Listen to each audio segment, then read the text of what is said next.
সাংস্কৃতিক মহাসভা অসমে সময় সুবিধা বুজি অসমৰ লোক সংস্কৃতিৰ প্ৰচাৰ প্ৰসাৰৰ ক্ষেত্ৰত গুৰুত্বপূৰ্ণ ভূমিকা গ্ৰহণ কৰি আহিছে আৰু কৰি আছে।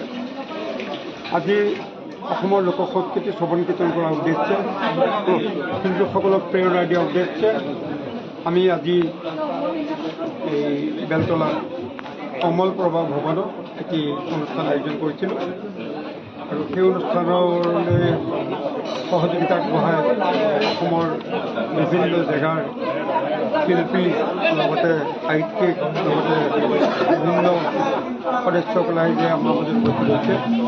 আমাৰ যি আনন্দৰ কথা যে আমাৰ যি মুখ্য অতিথি আসন গ্ৰহণ কৰিছে আমাৰ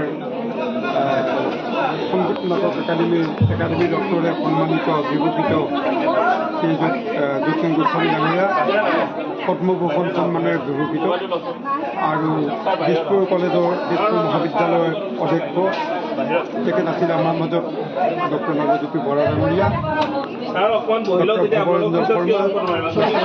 প্ৰমুখ্যে বিভিন্ন গণ্যমান্য ব্যক্তিৰ লৈ আজি আমি এই অনুষ্ঠানটো সম্পন্ন কৰিলোঁ। এতিয়া আছে আমাৰ গীতমাতৰ অনুষ্ঠান হ'ব।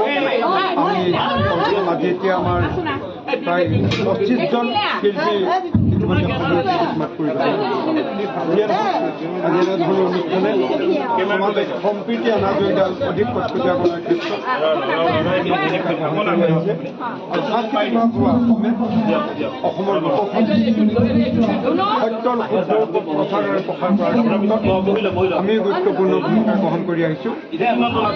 আমি আশা কৰিছোঁ আশীৰ্বাদ পালে ভৱিষ্যতেও আমি এনেধৰণে অসমৰ লোক সংস্কৃতিক অসম নহয় ভাৰত বিদেশতো আমি যাতে প্ৰচাৰ প্ৰসাৰ কৰিব পাৰোঁ তাৰ বাবে সাংস্কৃতিক মহাসভা সদায় এই কাম